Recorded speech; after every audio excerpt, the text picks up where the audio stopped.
mood doing? Solid? Too hot outside? Yes, it is too hot outside. It was humid in Myrtle Beach, I'll tell you that. It was just humid. It was terrible.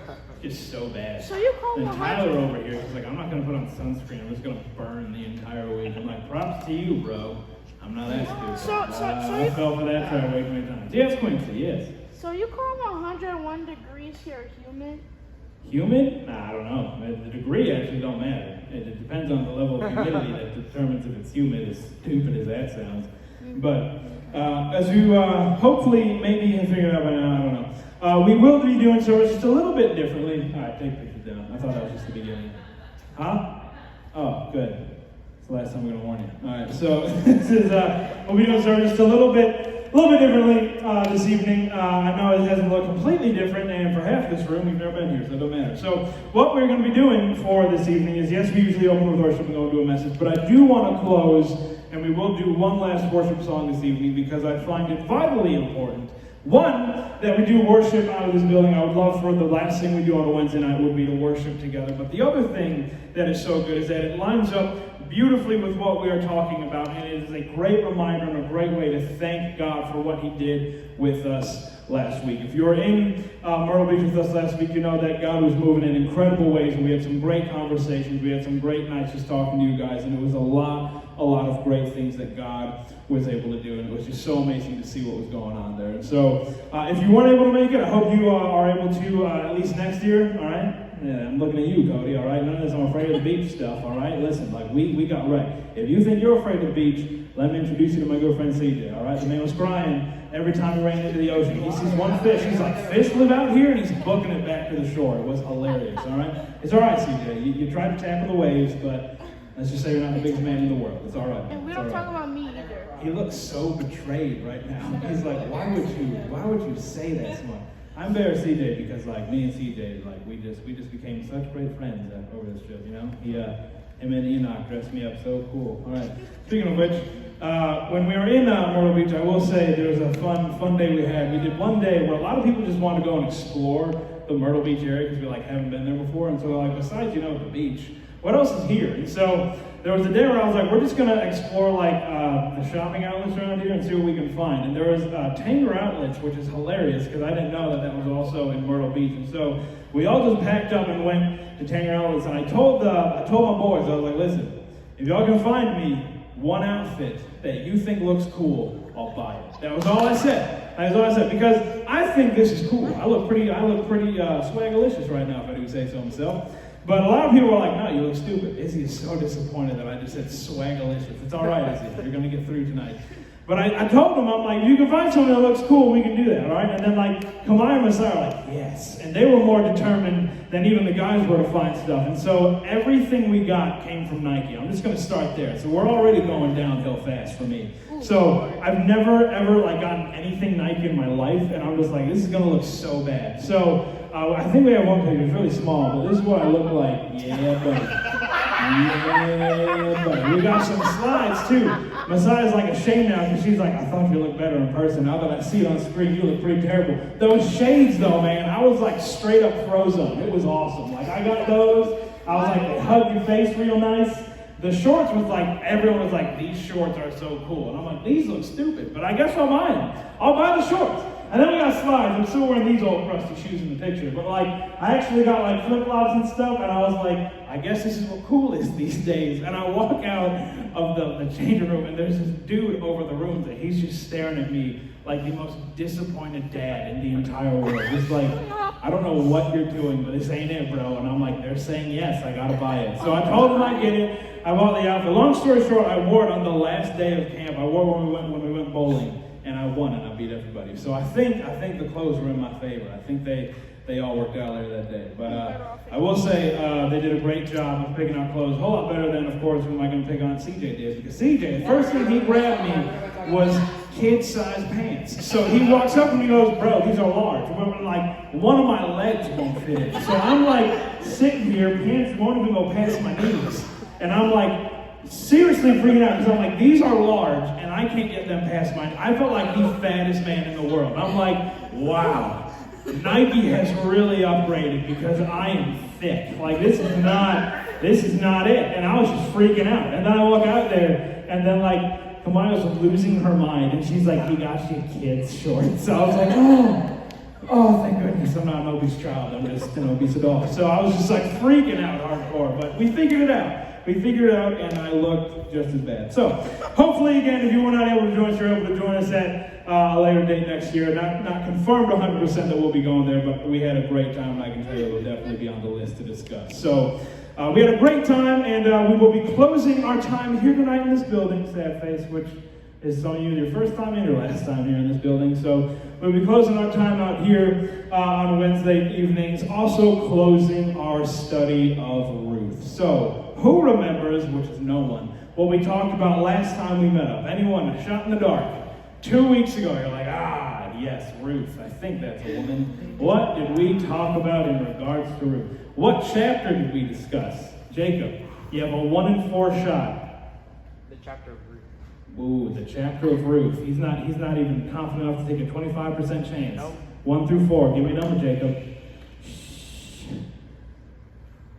Today's the last of 10. Good job. Anyone else? CJ, what are we talking about? You weren't even here, so I'm not even going to be mad if you get this wrong.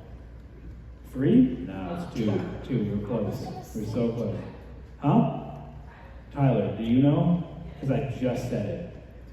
2. Look at you. 2 is what we discussed. Great job. He was listening. Props to Tyler. Chapter 2. Ruth chapter 2 is what we discussed last week. And so we've been going through the book of Ruth throughout the month of June, and we'll be closing our study of Ruth talking about the last 2 chapters. Now, ironically, we were going to have an extra Wednesday in June, but because we're moving and because we went to a camp, we're actually down a week. So even though there's 5 Wednesdays, we're only able to use 3 of those to study this particular book, which is interesting because at the exact same time, if there was any week I wanted to put 2 chapters together for the book of Ruth, it would be this week. Because Ruth chapter 3 and chapter 4, which are the 2 chapters we'll be discussing tonight, Ruth chapter 3 is the shortest chapter in this entire book. It is the shortest one and goes over the exact same bridge scenario as chapter 4, meaning everything that happens in chapter 4 is backed up in a continuation of what happened in the previous chapter. And so, yes, we could have spent a week on chapter 3 and gotten things out of it, but the message behind both chapters is going to be morally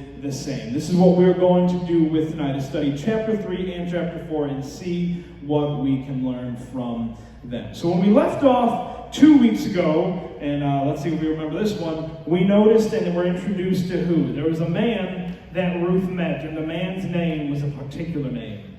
It was 4 letters long. I don't know who Ruth met. Do you know who? Boaz? Boaz! There you go, Quincy! Yeah! Jake was like, Tim. No, it wasn't Tim. Boaz. Boaz is who we were introduced to 2 weeks ago. So, we've got Ruth, who therefore finds Boaz. And there were 2 things about this man that made him a great qualifier in order to redeem Ruth. This is where you're going to need to phone a friend and get Enoch on the phone, because I don't know if anyone's going to get this one. Anyone know why Boaz was such a great fit for Ruth? Why was he such an ideal candidate to redeem Ruth? Oh, do you remember this, Izzy? We talked about this on Sunday. Wasn't it like the brother or the son of her past husband who died? Oh my gosh. Yes, whose name is? You certainly don't know that. The hardest name to pronounce. Eliphaz or what's it? Yes, that is in the Bible somewhere. That's actually really close. Elimelech is his name. Yeah. Elimelech is who we're talking about. Yes. The 2 reasons of why Boaz was such a great fit for Ruth is because 1, Boaz was able to provide for Ruth and Naomi, and 2, he is a descendant of Elimelech. So not only can he provide and defend the family, whose all husbands have died and passed away, he is related to the husband that passed away in the first place. So the very reason why they're afraid at saying my family line won't go on has now been thrown out the window because they have found another man who was once related to Elimelech. And so this is just incredible news, which shows us an amazing picture of the providence and grace of God. Because as we discussed the past few weeks, God never forgets to redeem his people. That is what we continually see all throughout the book of Ruth, is God will not forget to redeem his people. And I know that this is something that I personally can always look to comfort me, because no matter what I'm going through, when I look at things from a heavenly perspective, I always remember how small my problems are in light of eternity. I always do. I don't know if you can relate to that, but some of you know exactly what I'm talking about, because no matter what problem may occur, knowing that Jesus has redeemed you gives you an unexplainable amount of peace. Even if it doesn't erase the situation to any degree, even if the situation is something that you've never looked forward to and you still have to walk through it, there are some things that when you go through them in life, when you remind yourself, hey, even if I die, the best of my life is yet to come. That thought alone can sometimes just give you the most unexplainable, unimaginable amount of peace despite what you are walking through in your life. It is just something that is a great reminder and a great way to see the peace that God provides. And so chapter 3 and 4 both talk about this peace, this redeeming peace that Boaz and even Jesus shows us, as we're going to see how these two stories tie together. But these two chapters alone talk about how Boaz can redeem Ruth and Naomi, but it also brings up another character who is never talked about in this book. Matter of fact, he's never talked about so much that the Bible didn't even give him a name. So we're going to talk about a character in the Bible in chapter 3 and chapter 4 who literally doesn't even have a name, and a lot of people don't talk about this one particular person in this story. And the reason people don't talk about him in the story is because it's a bunch of buildup, like what's going to happen, and then nothing happens. And so we're going to see that through these two chapters. But the reason why this character has a little bit of attention pointed on him is because in these two scenarios, or in these two chapters, there is someone else who is even closer to Elimelech that apparently has rights to Ruth and Naomi before Boaz does. So Boaz literally has to come to Ruth and Naomi and say, hey, I would like to save you, I would like to redeem you, I'd love to provide for you and take care of you, but technically another man in this land has rights to you if he so chooses to redeem you. And that is where we're going to pick up. Ruth chapter 3, verses 12 through 13. This is Boaz talking to Ruth, and he says this. He says, now it is true I am a close relative. However, there is a relative closer than I. Remain this night, and when morning comes, if he will redeem you, good. Let him redeem you. But if he does not wish to redeem you, then I will redeem you. As the Lord lives, lie down until morning. So this is Boaz again telling Ruth that there's indeed someone else who can redeem you, and he makes no secret of this at all, which is a little strange. Because if you're in this situation and you want to marry Ruth, you want to redeem this family, you want to be the redeemer, you're going to try and avoid this guy at all costs. But that's not what Boaz does. Boaz comes straight up to her and says, hey, listen, I'm going to be honest with you. There is someone here who is better fit to redeem you than I. And what's amazing about this is we see Boaz's true heart. Because he doesn't care if he is the one who gets to be the redeemer as long as Ruth is redeemed. He doesn't care if he gets the credit for saving this family. He just cares if they're saved. He doesn't care if he gets to be a part of the family or not. He just cares if they get to be a part of the family that they once had. And this again is a beautiful picture of the selfless love that is required to redeem. And Boaz had this love.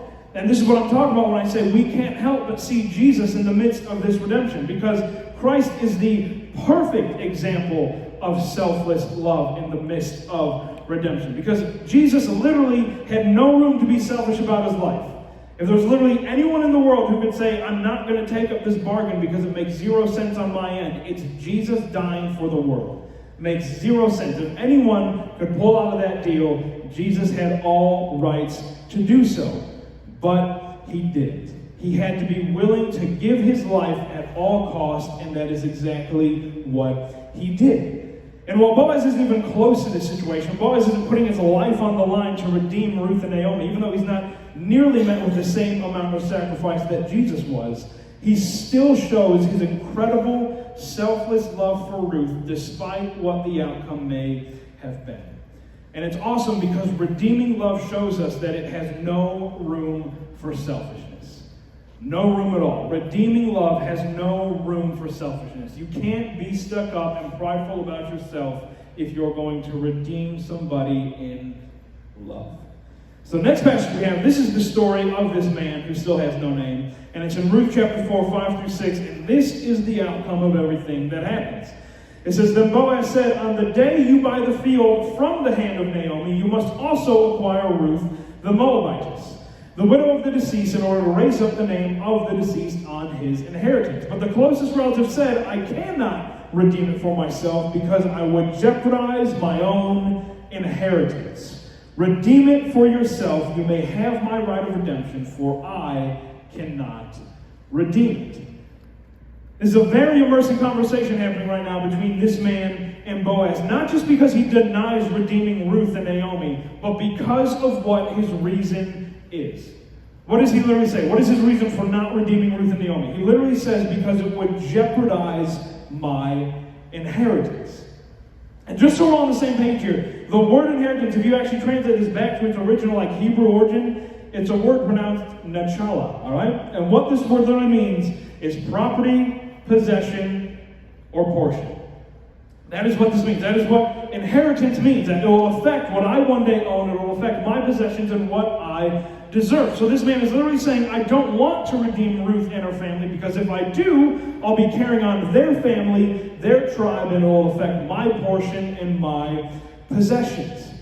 And this is exactly why redeeming love has no room for selfishness, because it takes your eyes off of the redeemed and puts them directly back on you.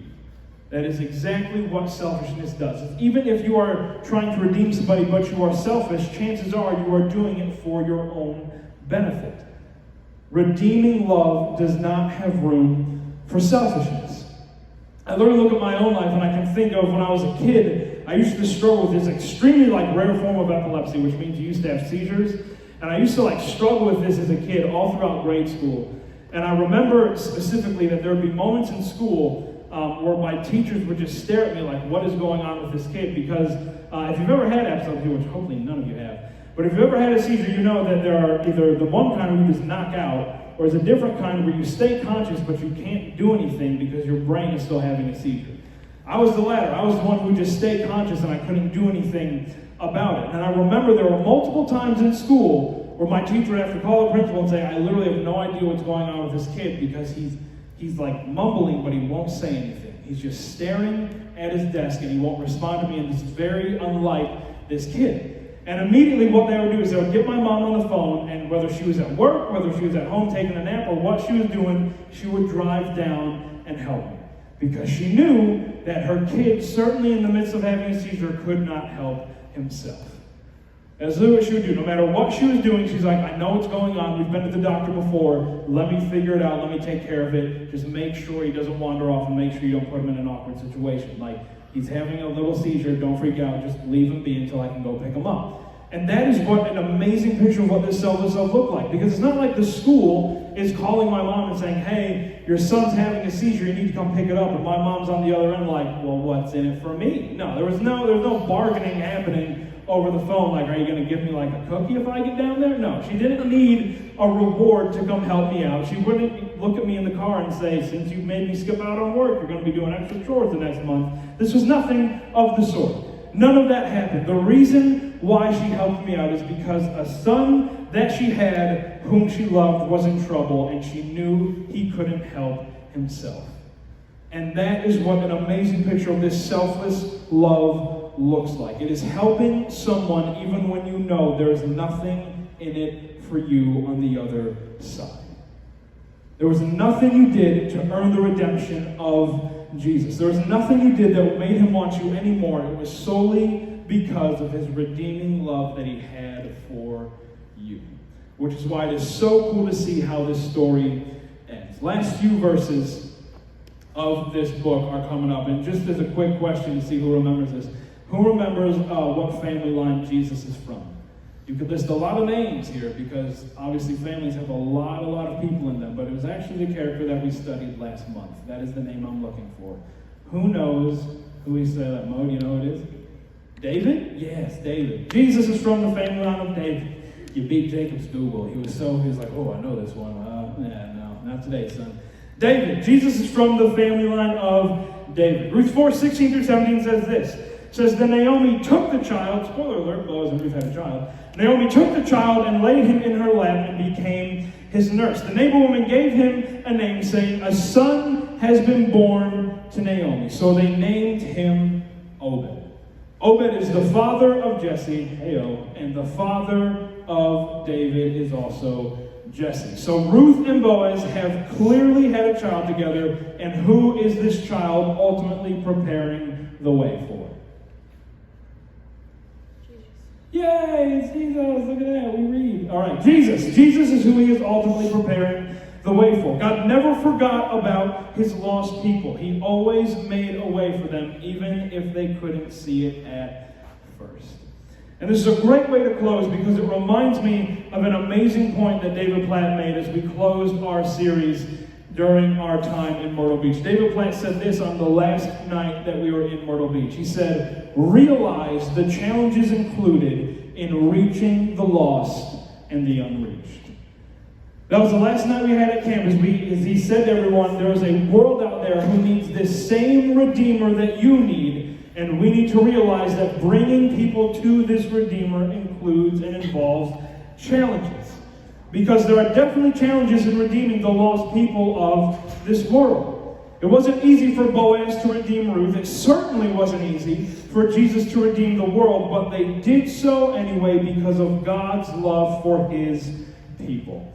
And if you hear anything tonight, if you remember anything from the book of Ruth, please remember this, that God is loyal in his redemption because God loves his people. God is loyal to you. God is willing to lift you up. God is going to continue to fulfill his promises to you simply because God loves you. That is why he fulfills his promises. It's not because you earned it. It's not because you earned redemption. He is loyal to being a redeemer because God loves his people. And this is exactly why we should offer the utmost praise and the utmost worship that we possibly can to God. And this is what I challenge you with tonight.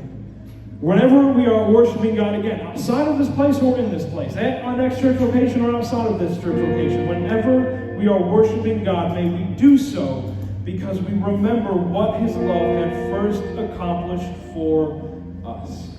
So despite whatever situation we may be in, may we continue to go to God and remember that despite what life throws at us, we can be with him for eternity. So I'll invite everyone to go ahead and stand on up with me one last time as we sing one last song. And I want to challenge everyone here and encourage everyone, take your next step in worship tonight.